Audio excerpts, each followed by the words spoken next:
months in our summer here, and so of course then you get the skins on the grape will turn red. Underneath the skin of the grape, that's actually called the tannins, T-A-N-N-I-N-S, which is the grape's natural preservative. Yeah, you need that hat on today, sir. It's warming up. Gosh, this is really one we're sort of expecting the cooler climates. Okay, so yeah, underneath the skin of the grape, that's called the tannin. So that's where you get the natural preservative from the grape. So please don't think we get over to that winery and pump it up with all these chemicals. We don't do that. Having said that, it is the law in Australia to put a certain amount of sulfates in the wine to preserve the wine. If you don't preserve it with anything, it'll be off in a couple of days. So you can imagine all the time and effort going into looking after the vines, because they start out, it'll take, usually it takes about 8 to 10 years to prepare the soil, and then another 10 years for the fruit to start appearing on the vines. The vines will take off with just a clipping, but that will take about 10 years, yeah? Any questions so far?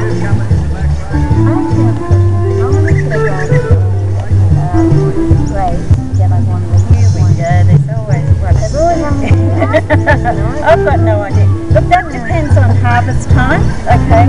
You could take this whole time, but depending, and the reason for that is, look, the grapes produce less and less fruit each year. So depending on, I mean, this year we probably had more fruit than last year, and that's contradictory, I know, but last year it wasn't as great as what it was. So we'll get off that track really quickly. Getting into some of the diseases you will see on the vines. This is actually called the lumpy leaf virus. You might like to take a closer shot of that if you've got your camera there, sir. This is the lumpy leaf virus, and you can see it's quite a messed in. It's not contagious. It's not. You're going to die now. Yeah. The whole piece, yeah. And a few of the others are aphids and what have you. If you look behind you there, right up on the slope, that's where the Shiraz grape do the sandy sort of slopes, so they don't get too much rain, yeah? We don't like too much rain on the grapes. The best seasons in the Hunter Valley was when it's really, really warm and, almost drought. We had a bit of a bushfire over there that was accidentally lit by one of the young people. They probably dropped a cigarette over there. Who knows what else goes in the wine. So of course that was a bit of a fright. I had people ask me about that this morning. But if you have a look, sorry? Did you lose them? They've lost a couple of, quite a few acres where you can see they've lost nearly 25, 30 acres there, which wasn't good. But our sort of scare here was it could have come up if the wind hadn't changed, it could have taken out the whole resort. So of course you can see our winery there, our bottling company, the roofs of the bottling company. That does source most of the Hunter. Only 2% of the production of wines in the Hunter is actually sold off. The rest goes off to look at these two hiding under the shade of the coolabah tree.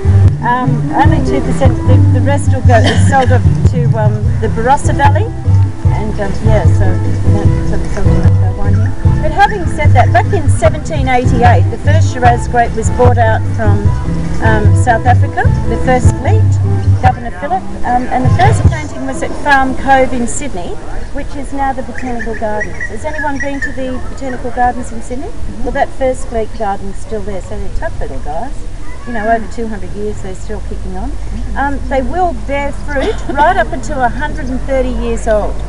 As I said to you, this particular vineyard you're standing in at the moment is, the vines, the grapes are actually 44 years old, or thereabouts. Some of you may have seen the roses that are planted at the commencement of the vineyards, yeah? The red roses indicate that that's a red vineyard. In the Hunter, predominantly the Shiraz grape is the most predominant, grows really, really well. And given that the first Shiraz grape was from Iraq and Iran, Pretty dry over there and pretty hot, yeah. That's why the preference is the warmer climates for the Shiraz. And of course, in the white wines, the Semillon. Do we have any people from France here? Good, because we have the best Semillons in the world. Don't tell them I told you that. Just move that onto the internet. Okay, so they're the best wines to sample in the valley. The Semillon in the white, they have the lemon lime citrusy characteristics, and the red in the Shiraz. You will be served that for lunch today as well. Okay, so the roses were planted for two reasons: that to pick up any of the diseases like the aphis or some of the viruses, and they check the roses that are at the commencement of the vines back in the early days, and of course that's carried through. The red roses indicate that it's a red vineyard, the Shiraz, the Cab Sauv, Merlot, and a few of the other red varieties. Not necessarily the Pinot Noirs. The Pinot Noirs, best Pinot Noirs in the world are Tasmania. Beautiful Pinot Noirs down there. They can go up to about $4,000 or $5,000 a bottle. Yeah, I know that. I went into one of the restaurants down there and said, "Oh, I'm in a bit of a wine buff. Where's your cellar?" So he took me down to the cellar and I bought up a bottle that was about $1,000. I said, "No, look, I'll just have $50 off the bottle." That's fine. But beautiful Pinot Noirs, yeah. So, any questions? Oh, and the white roses, they indicate that it's a white vineyard, yeah. The white grapes do prefer the flats. They're okay with the flats, they're not too fussy. So some of the white grape varieties in the Hunter would be Chardonnays, which have that buttery, sort of oily, big round, sort of full-bodied flavour that you'd have with, let's say, fish and chips. That's fatty and oily, isn't it? And some of your pork meats. With the Verdelho originated from Portugal in the Madeira Islands. So that's a dry, fruity wine that's usually served with chicken and some of your other white meats. And the Shiraz, certainly a nice big, thick peppered steak, gorgeous. Or some of your sort of Indian, Mexican sort of dishes. Anything that's highly spiced and quite warm. Speaking of warm, we might go off into the cool. So we'll, if you'd like to follow me over to the theatre now, people. Thanks very much. And by watching the film, it will sort of pretty much revamp what we've gone over here.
During the next 30 minutes, we will give you an invaluable insight into this world-famous wine region.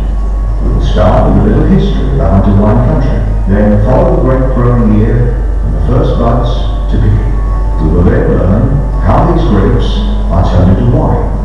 After this visual presentation, you will learn about the colour, bouquet, structure, and most importantly, the taste of wine. So, let's get started. The Hunter Valley is Australia's oldest continuous operating wine region. Although there was a bit of conjecture as to who actually planted the first grapes, both James Busby at Curtin and George Wyndham at Darwood established vineyards on the Hunter River in 1824. Wyndham produced his first wine in 1828, although he did make the comment that the wine was undrinkable.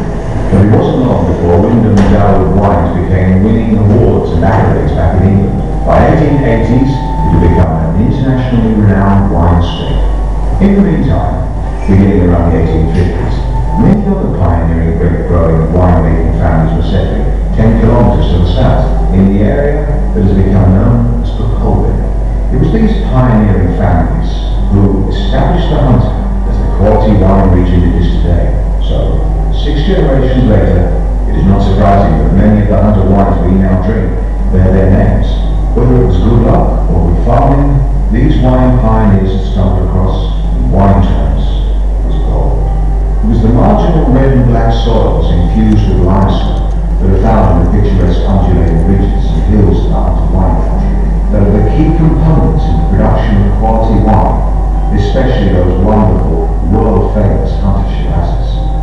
The sandy loams of the flats and lower ridges just happen to be ideal for the production of what are some of the world's finest Semillons. This unique combination of climate and soil is what the French call terroir, but just as important is the role of the grape growers and the winemakers. While the process of grapes to wine is actually quite simple, to make a great wine, or even just a drinkable wine, many crucial decisions are made, modern and traditional technology used, and the senses finely tuned. For fine wine, it's not just a science, not just an art, it's a passion. But you can't make quality wine unless you have quality grapes. So all fine wine comes from the vineyard. The grape grower, or viticulturists, start their year the moment the grapes are in the winery. After harvest, the vine starts to slow down, but it is still a critical period. The right procedures now will ensure that the vines are in good condition through the year ahead. When the leaves are all but full of the pruning periods, it's here that the style and quality of wine is first set in place. Pruning is about training the vines, getting the right balance between foliage and fruit, between quantity and quality. As the days warm, the sap begins to rise through the vine. In the hunter, the first buds start to appear in the first weeks of spring, generally in September. As that famous Australian sunshine begins to do its job, the buds start to swell and burst, the flowers shoot, the caps fall. As spring becomes summer, the bunches start to develop. Right from when the buds first burst to when the grapes come off, the viticulturist needs to be constantly assessing the growth of the vines, balance between canopy and fruit, soil moisture and vine health. But as any farmer will tell you, nature is your best friend, but it can also be the worst enemy. By midsummer, the grapes begin to change colour and swell. The excess carbon produced by the growing vine is now being stored in the berry as sugar. While most proficient winemakers are involved with their vineyards all year round, it is now that the winemaker's skill really comes to the fore. In the weeks leading up to vintage, they visit the vineyards, checking on sugar, acid, and flavour levels of the grapes. Samples are also taken to be analysed back in the wine lab. There is no doubt vintage is the most crucial period on the wine calendar. But the time of picking or harvesting can have a significant effect on the type, style, flavour, as well as the quality of the finished wine. As grapes or any fruit ripens, the sugar content increases, while the natural acid level stays the same. So the ratio between sugar and acid changes dramatically. At this vital stage, the grape flavours also develop and change. This can happen very rapidly. Sometimes winemakers have only 2 or 3 days to get the fruit off and start making wine. In the hunter, vintage occurs from late January, and in some years into April. This depends on location, the weather, the variety and style of wine being produced. While smaller stakes in certain premium vineyards are picked by hand, most vineyards use machine harvesters. It's important during harvest to prevent oxidization and premature fermentation. So as well as picking in the cool of the night or early hours of the day, the freshly harvested grapes are promptly taken to the winery to be processed. This is especially important for the white grapes that will make the fresh, crisp whites that we love from the hunter. Once the grapes reach the winery, they are placed into a large bin or hopper where a screw in the base takes the grapes to the crusher. The crusher first de-stems the grapes before the grape berries are broken, releasing the juice, creating a mixture of juice, seeds and skins. This is known as the must. The must can be pumped into a tank and left to soak on the skins. This is more likely to be done in the production of red wine than with white wine. The reason is that red wine is red in colour is due to the pigment in the red skins. The juice, like that of white wine, is mostly clear. Also, much of the flavour, as well as the tannins found in red wine, come from the skins of the red grapes. This is also the reason the processing of white and red wines now take completely different paths. In the production of fuller bodied wines, like Chardonnays, white grapes may be served on skins, but in most cases, especially in the production of the fresh, lighter bodied wines, the must is pumped straight into the press. While many smaller wineries still utilise different forms of the traditional basket press, the main types of press used today is the modern airbag press. Inside the airbag press is a large rubber bladder. When the fruit has been pumped into the press, the bladder is filled with compressed air. As the bladder inflates, it gently squeezes the juice from the rest of the must. The first must through the press is known as the free run. The pressure is then applied. The trick is to express and separate as much juice out of the must without extracting the hard phenolics or bitterness found in skins and seeds. So normally, a light pressing is all that is applied in the production of white wines. The juice from the press is pumped through a clarification unit, filtering out any remaining solids before being collected in the fermentation tank. Once the juice is in the tank, normally a large stainless steel vat, the yeast is added. This begins the fermentation process. The yeast starts to consume the sugar in the must. The byproducts produced are alcohol, carbon dioxide, and heat. Winemakers use different yeast cultures to create different flavors. If you let the fermentation go, it will boil away at anything up to 40 degrees centigrade. In the past, this would burn off all the fresh aromas and lovely varietal characters.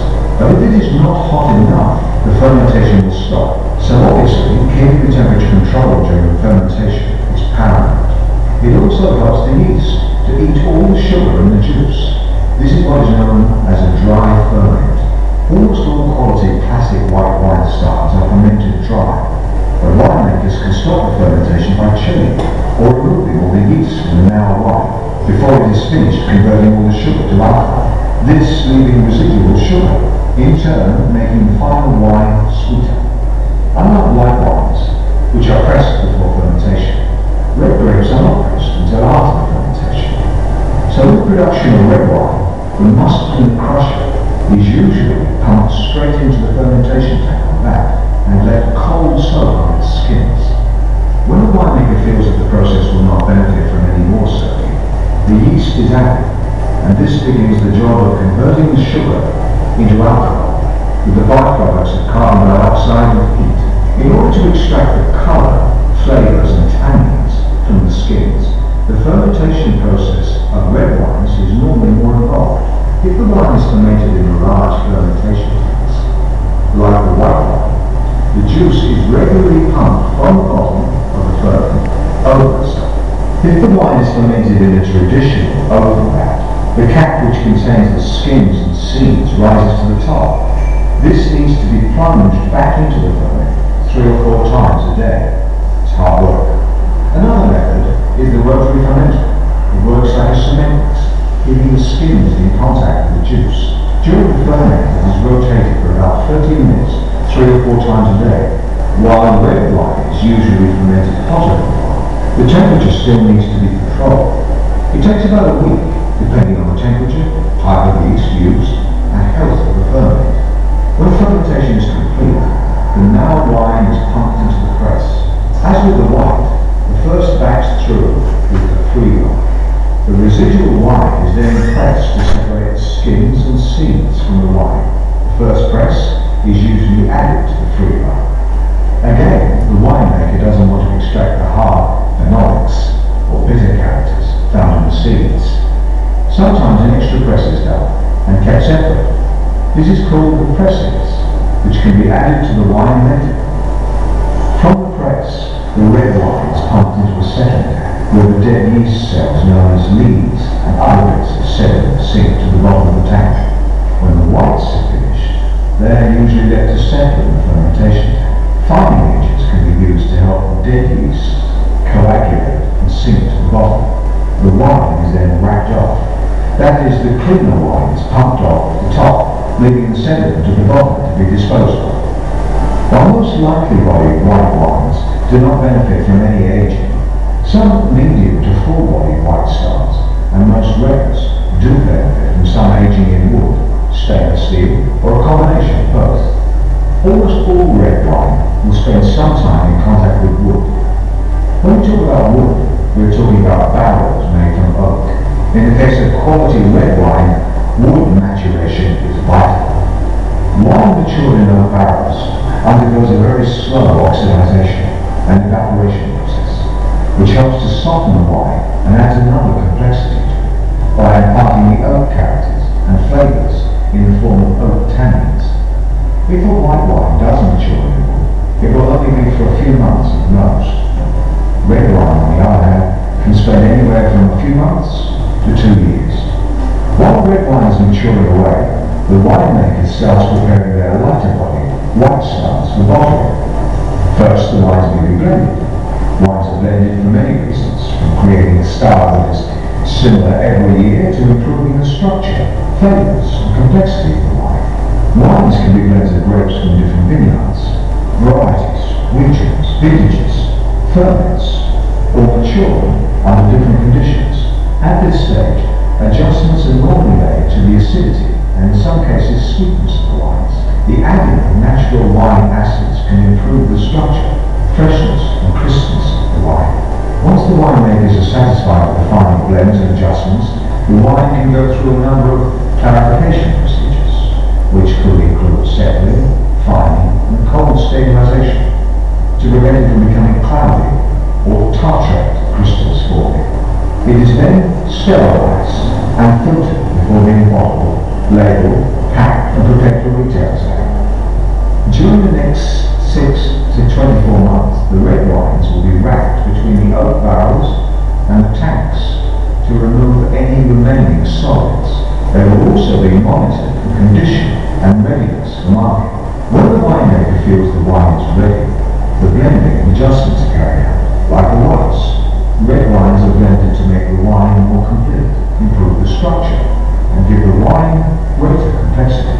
At the same time, all components of the wine, the fruit character, tannin, acids, and alcohol must be in balance. Blending is a real art.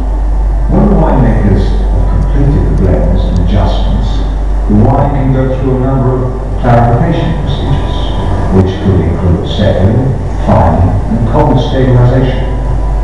The wine then goes through the bottling process, where it is filtered, bottled, labeled, packed, and prepared for retail sale. We're sure you've learned a little more about the Hunter wine country's history, how its wines have grown and made. Now, after all the talking, time to taste some Hunter wines.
how'd everyone enjoy the Hunter Valley? Great. Had a good time? Yep. Yeah. Yeah? Cool.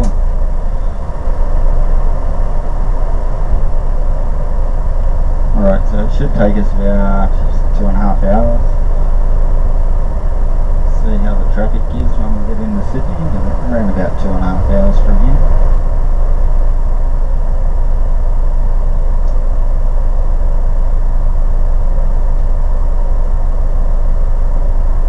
As we go down this road, normally around this time of the afternoon, might see a few kangaroos hopping around.